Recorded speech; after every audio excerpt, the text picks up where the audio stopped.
Good morning students, कैसे हैं आप सभी। मैं रोहित सर आज आपको मेंस्ट्रुएशन टॉपिक कराऊंगा, हाउ डू ऑर्गेनिज्म रिप्रोड्यूस में। आप मेरी वीडियो को शुरू से लेकर लास्ट तक ज़रूर देखें और लाइक और सब्सक्राइब करना ना भूलें और शेयर भी करें अगर आपको अच्छे लगे तो।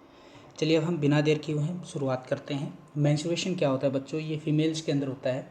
नॉर्मली हम इसको सेक्सुअल साइकिल भी कहते हैं और ये प्यूबर्टी के दौरान क्या होती है बेटा, स्टार्ट होती है। सेक्सुअल साइकिल को ही हम क्या कहते हैं, मेंस्ट्रुअल साइकिल कहते हैं। At an interval of every 28 days, a single egg is released from either of the two ovaries. अब मैं आपको ये बताता हुआ चलूँ कि ओवरीज के द्वारा दोनों साइड से एक साथ तो एग रिलीज नहीं होंगे, दो एग थोड़ी ना रिलीज होंगे, केवल एक ही एग रिलीज होगा और ये हर 28 दिन के बाद ऐसा होता है। जो इनर वॉल है यूटिरस की बच्चों, जिसको हम क्या कहते हैं, एंडोमेट्रियम कहते हैं। जो इनर वॉल है यूटिरस की उसको हम एंडोमेट्रियम कहते हैं। वो हमेशा क्या रहती है बच्चों, रेडी रहती है ताकि फिटस वहाँ पे क्या हो सके, फिटस क्या कर सके, वो रिसीव कर सके, फिटस को वो रिसीव कर सके। दो कंडीशंस हैं जिसके सहायता से आपको ये समझ में आ जाएगा। पहली कंडीशन ये है, अगर मान लीजिए फर्टिलाइजेशन हो जाता है तो क्या होगा, फर्टिलाइजेशन अगर हो जाता है तो इसका मतलब जाइगोट बनेगा और जाइगोट क्या किस में कन्वर्ट हो जाएगा बेटा, एम्ब्रियो में, क्योंकि डेवलपमेंट होगी वहाँ पे सेल डिवीजन होता रहेगा और एम्ब्रियो बन जाएगा और वो एम्ब्रियो क्या करेगा बेटा, यूटिरस के अंदर जाके इम्प्लांट हो जाएगा। कब, जब फर्टिलाइजेशन होगा। और दूसरी बात मैं आपको बता दूं, जब फर्टिलाइजेशन हो गया तो तब से लेकर जब तक बच्चा जन्म ना ले ले तब तक एग रिलीज नहीं होगा ओवरी के द्वारा और दूसरा मेंस्ट्रुएशन भी नहीं होगा। अब सेकंड जो कंडीशन है उसके आधार पर मैं आपको बताता हुआ चलूँ। सेकंड जो कंडीशन है, when fertilisation does not occur. मान लीजिए कि फर्टिलाइजेशन नहीं हुआ तो क्या होगा, तब ये होगा बच्चों कि जाइगोट नहीं बनेगा, सिंपल सी बात है। लेकिन जो एंडोमेट्रियम है, जो इनर वॉल है यूटिरस की, वो ब्रेक होनी स्टार्ट हो जाएगी और ब्लीडिंग क्या होगी वहाँ से कॉज होगी थ्रू वेजिना। वेजिना के थ्रू क्या है, ब्लीडिंग दिखाई देगी। तो उस मैकेनिज्म को ही हम क्या कहते हैं बच्चों, मेंस्ट्रुएशन कहते हैं। Menstruation usually occurs 14 days after ovulation, मतलब ओव्यूलेशन के सही 14 दिन के बाद क्या है, मेंस्ट्रुएशन स्टार्ट हो जाती है और ये लगभग 3 से 5 दिन तक ऐसा होता है। और वहीं जब मैं आपको बता दूं, जब मेंस्ट्रुएशन हो जाता है, मेंस्ट्रुएशन अवर हो जाता है, कंप्लीट हो जाता है, ब्लीडिंग कंप्लीट हो जाती है, तो दोबारा से जो इनर लाइनिंग है यूटिरस की, जिसको हम एंडोमेट्रियम कहते हैं, वो दोबारा से रिपेयर हो जाती है और यूटिरस फिर दोबारा से एम्ब्रियो को रिसीव करने के लिए रेडी हो जाता है। तो ये फंक्शंस चलते हैं बच्चों। अब बारी आती है इम्पोर्टेंट टर्म्स की। इसी के अंदर इम्पोर्टेंट टर्म्स मैं आपको बताता हुआ चलूँ। यहाँ पर पहला जो टर्म है उसको हम बोलते हैं मेनार्क। मेनार्क का मतलब क्या होता है कि the first menstruation in a girl after attaining puberty. Puberty के बाद गर्ल्स में पहली बार जो मेंस्ट्रुएशन आता है, ब्लीडिंग होती है, उसी को ही हम क्या कहते हैं बच्चों, मेनार्क कहते हैं। वहीं मेनोपॉज की अगर मैं बात करता हुआ चलूँ तो सेक्सुअल साइकिल है menstruation, women's continue up to the age of 45 to 50 years, मतलब 45 से 50 साल तक लगातार ओवरी से क्या है, एग रिलीज होता रहेगा। लेकिन 45 टू 50 ईयर्स कंप्लीट होने के बाद क्या होगा, ओवरीज क्या रिलीज नहीं करेंगी, एग रिलीज नहीं करेंगी। तो इसी को हम क्या कहते हैं बच्चों, मेनोपॉज कहते हैं। इसीलिए हम इसको क्या कहते हैं, मेनोपॉज कहते हैं। और ये जो मेनोपॉज है इसका मतलब क्या हुआ, ये शो करता है कि यहाँ पर वुमेन की जो रिप्रोडक्टिव जो लाइफ है वो समाप्त हो गई है। नोट करने की बात क्या है, जो सेक्सुअल साइकिल है इसको कंट्रोल और रेगुलेट करने का जो काम है वो हॉर्मोन्स का होता है, जो कि हमने कंट्रोल एंड कोऑर्डिनेशन वाले चैप्टर में डिस्कस किया था। अब चलते हैं बच्चों रिप्रोडक्टिव हेल्थ की तरफ। आप रिप्रोडक्टिव हेल्थ से क्या समझते हैं। अगर हम WHO की बात लेकर चलें, जिस जो कहते हैं कि वर्ल्ड हेल्थ ऑर्गेनाइजेशन, अगर उनकी बात लेकर चलें तो कहते हैं कि रिप्रोडक्शन के साथ साथ फिजिकली, इमोशनली, सोशली और बिहेवियरली अगर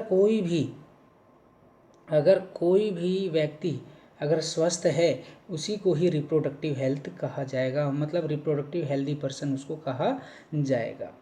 तो कुछ एस्पेक्ट्स हैं वो मैं आपको यहाँ पर बताना चाहूँगा। यहाँ देखिए, जब हम रिप्रोडक्टिव हेल्थ की बात करते हैं तो ओवर पॉपुलेशन को भी डिस्कस करते हैं कि population day to day life में बढ़ती जा रही है। हमें रिप्रोडक्टिव ऑर्गन्स के बारे में नॉलेज होनी चाहिए और साथ में सेक्सुअल ट्रांसमिटेड डिजीज़ के बारे में भी पता होना चाहिए।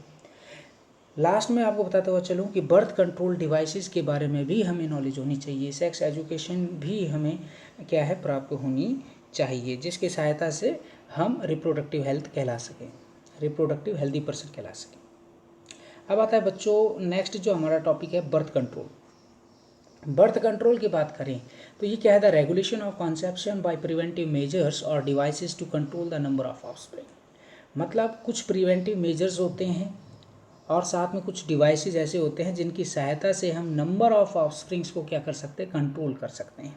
कि भाई हमें कंट्रोल करना आना चाहिए। इट मीन्स कि भाई हमारे 2 बच्चे हैं तो 2 ही रहें, 2 से 3 नहीं हो जाए, 3 से 4, 4 से मतलब 5, ऐसी संख्या ना बढ़े। तो इसलिए हम कुछ ऐसे डिवाइसेस या प्रिवेंटिव मेजर्स का उपयोग करते हैं जिसकी सहायता से हम ओवर पॉपुलेशन होने से बचाते हैं। कॉन्ट्रासेप्शन की बात करें, कॉन्ट्रासेप्शन क्या है, it is the avoidance of pregnancy, मतलब प्रेगनेंसी को अवॉइड करना कॉन्ट्रासेप्शन कहलाता है। कुछ कॉन्ट्रासेप्शन मेथड्स हैं जिनको हम यहाँ पर डिस्कस करेंगे। पहला है बच्चों बैरियर मेथड, दूसरा है केमिकल मेथड, तीसरा है IUCD जिसको हम इंट्रा यूटेरिन कॉन्ट्रासेप्टिव डिवाइसेस के नाम से जानते हैं, चौथा है नेचुरल मेथड और पांचवा है सर्जिकल मेथड। ये सारे मेथड जो आपने पढ़े हैं अब मैं आपको ये डिस्कस करूँगा डिटेल में। तो बैरियर मेथड आप यहाँ पर देखें, बैरियर मेथड क्या होता है, to prevent union of sperm and egg, मतलब ये स्पर्म और एग की यूनियन होने से क्या करता है, बचाता है, मतलब दोनों को मिलने से बचाता है। तो ज़्यादातर जो मेल कैंडिडेट्स होते हैं वो क्या करते हैं, कॉन्डोम्स का उपयोग करते हैं। कॉन्डोम को ही निरोध कहा जाता है। ये प्लास्टिक और रबड़ की शीट होती है जिसको पेनिस के ऊपर पहना जाता है, और फिर इससे क्या होगा, इससे ये होगा कि जो स्पर्म है वो फीमेल जेनाइटल ट्रैक्ट के अंदर क्या नहीं कर पाएंगे, एंटर नहीं कर पाएंगे और फर्टिलाइजेशन नहीं हो पाएगा। अगर मान लीजिए कॉन्डोम नहीं है तो फेमिडोम होना ज़रूरी है। फेमिडोम क्या है, फीमेल्स के जो कंडोम्स होते हैं उसको फेमिडोम कहा जाता है। जस्ट अब यहाँ पे फीमेल्स ही क्या करते हैं, इसका यूज़ करती हैं। वहीं डायफ्रागम की अगर बात करें, इसको हम सर्वाइकल कैप्स के नाम से भी जानते हैं। इसका भी सेम काम फेमिडोम जैसा ही होता है, जो कि फीमेल्स क्या करती है, इसको यूज करती हैं। अब आता है बच्चों केमिकल मेथड्स की बात करें तो केमिकल मेथड्स क्या होते हैं, ये केमिकल्स लिए जाते हैं, दवाइयों के रूप में लिए जाते हैं, ताकि जो फीमेल्स का जो हार्मोनल जो सिस्टम होता है वो क्या हो जाता है, इम्बैलेंस हो जाता है। इम्बैलेंस होने के कारण ही क्या है, जो एग जो फर्टिलाइज हुआ है वो डीनेचर हो जाएगा और थ्रू द वेजिना वो क्या हो जाएगा बेटा, एक्सक्रीट हो जाएगा। अब ओरल जो कॉन्ट्रासेप्टिव्स होते हैं वो क्या करते हैं, हार्मोनल बैलेंस को चेंज करने का काम करते हैं, ताकि जो एग है फीमेल्स का वो रिलीज ना हो सके। दूसरा है इसके साइड इफ़ेक्ट है। साइड इफ़ेक्ट क्या है, ज़्यादा अगर हमने दवाइयाँ ले ली हैं तो उससे क्या हो सकता है, ब्लीडिंग ज़्यादा हो सकती है, और ब्लीडिंग ज़्यादा होगी तो इससे क्या होगा, ब्लड लॉस हो सकता है, और ब्लड लॉस होने से क्या होगा, फीमेल की डेथ भी हो सकती है। नेक्स्ट आता है बच्चों IUCD जिसको हम इंट्रा यूटेरिन कॉन्ट्रासेप्टिव डिवाइस के नाम से जानते हैं। कॉपर टी, लूप, स्प्रिंग, ये क्या है, फीमेल के यूटेरस के अंदर इसको क्या करते हैं, जो डॉक्टर्स होते हैं, जो वेल ट्रेन डॉक्टर्स होते हैं, उनकी सहायता से कॉपर टी, लूप और ये जो स्प्रिंग होता है ये फीमेल के यूटेरस के अंदर लगाया जाता है, ताकि प्रेगनेंसी से बचा जा सके। ये क्या करते हैं, स्पर्म को अंदर आने से क्या करते हैं, रोकने का काम करते हैं, क्योंकि ये स्पर्म को डीनेचर कर देते हैं। नेचुरल मेथड क्या है, सबसे ज़्यादा उपयोग होता है नेचुरल मेथड, जिसकी सहायता से हम क्या है कि प्रेगनेंसी को रोक सकते हैं। सबसे पहले है एब्सटिनेंस। एब्सटिनेंस क्या होता है, अवॉइड कॉपुलेशन। अगर मान लीजिए हम सेक्स ही अवॉइड करते हैं, उससे भी क्या हो सकता है कि प्रेगनेंसी से बचा जा सकता है, जो सबसे ज़्यादा उपयोग में आता है। दूसरा है रिदम मेथड। रिदम मेथड का मतलब क्या है, ओव्यूलेशन के दौरान ही क्या है कि सेक्स करना बंद कर दें, तो उस दौरान भी क्या है कि आप प्रेगनेंसी से बच सकते हैं। कोइटस इंटरप्ट्स का मतलब क्या होता है बच्चों, जब पेनिस के द्वारा जो स्पर्म है इजैकुलेशन होने से पहले ही हम उसको क्या करते हैं, विड्रॉ कर लेते हैं, बाहर निकाल लेते हैं, तो उसको हम क्या कहते हैं, कोइटस इंटरप्ट्स के नाम से जानते हैं। ये नेचुरल मेथड हैं जो ज़्यादातर किए जाते हैं यूज़। सर्जिकल मेथड, अब मान लीजिए कि ये नहीं कर पा रहे हैं तो सर्जरी भी करा सकते हैं, जिसको हम स्टरलाइजेशन के नाम से जानते हैं। वैसेक्टॉमी और ट्यूबेक्टॉमी करा सकते हैं। वैसेक्टॉमी मतलब कि जो मेल का जो वैसे डिफरेंस होता है उसको ब्लॉक या फिर कट करके फिर उसको टाई अप किया जाता है ताकि स्पर्म ट्रांसफ़र ना हो सके। जब स्पर्म फीमेल जेनिटल ट्रैक्ट के अंदर ट्रांसफ़र नहीं होगा तो फर्टिलाइजेशन भी नहीं हो पाएगा और हम प्रेगनेंसी को अवॉइड कर सकेंगे। वहीं दूसरी तरफ अगर हम बात करते हैं बच्चों ट्यूबेक्टॉमी, नेक्स्ट आता है हमारा ट्यूबेक्टॉमी की। अगर मैं बात करूं तो जो फैलोपियन ट्यूब है, फैलोपियन ट्यूब जिसको हम ओविडक्ट के नाम से जानते हैं, उसको या तो हम ब्लॉक करेंगे या फिर उसको कट करके फिर टाई अप करेंगे, जिससे क्या होगा कि हम एग को बचा सकेंगे। अब एग को बचाया कैसे, क्योंकि जब स्पर्म अंदर आएगा तो स्पर्म एग के साथ मिल ही नहीं पाएगा। जब मिल नहीं पाएगा तो इसका मतलब क्या है, फर्टिलाइजेशन नहीं हो पाएगा और फर्दर आगे की जो प्रोसेस है वो क्या हो जाएगी बेटा, ख़त्म हो जाएगी। अब आता है बच्चों हमारे पास जो नेक्स्ट जो टॉपिक है सेक्सुअल ट्रांसमिटेड डिजीजेस, जिसको हम STDs के नाम से जानते हैं। आपने कम्युनिकेबल इन्फेक्शियस डिजीज़ के बारे में 9th क्लास में भी पढ़ा हुआ है, पिछली क्लास में आपने बहुत अच्छे से पढ़ा हुआ है इसको। तो इसका मतलब क्या है कि ये वो डिजीज़ होती हैं जो हेल्दी पर्सन से इन्फेक्टेड पर्सन में क्या होती है, स्प्रेड हो जाती हैं by the help of A sexual contact. तो इसीलिए इसको हम सेक्सुअल ट्रांसमिटेड डिजीज़ के नाम से जानते हैं। आज के समय ह्यूमन बीइंग्स में लगभग 30 से ज़्यादा STDs बीमारियां हैं जो कि बैक्टीरिया, प्रोटोजोआ और वायरसेस के द्वारा क्या होती हैं, फैलती हैं। चलो अब हम कुछ डिस्कस कर लेते हैं। यहाँ मैंने थोड़ा सा एक चार्ट सा बनाया है, आप इसको देख सकते हैं अच्छे तरीके से।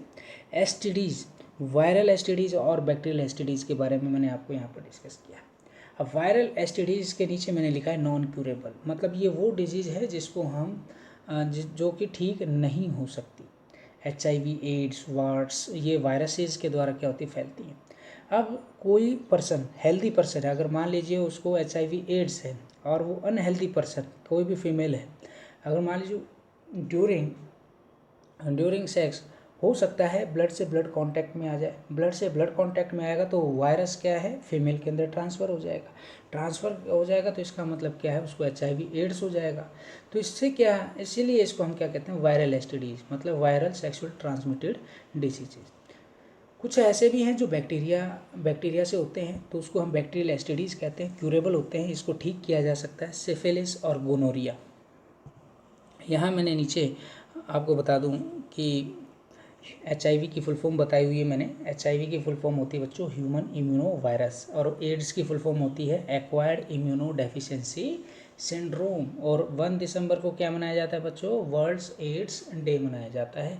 तो होपफुली आपको ये यहाँ तक बहुत अच्छी लगी होगी क्लासेस। और मैं आपको बता दूँ ये सारे क्वेश्चन जो आपके कॉम्पिटिटिव एग्जाम्स में आते हैं यहाँ से आप प्राप्त कर सकते हैं।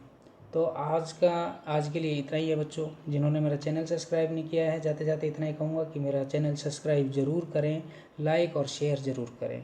आपका दिन शुभ हो, मंगलमय हो। मैं दुआ करता हूँ कि आप सभी घर पे ठीक ठाक रहें। जय हिंद, जय भारत।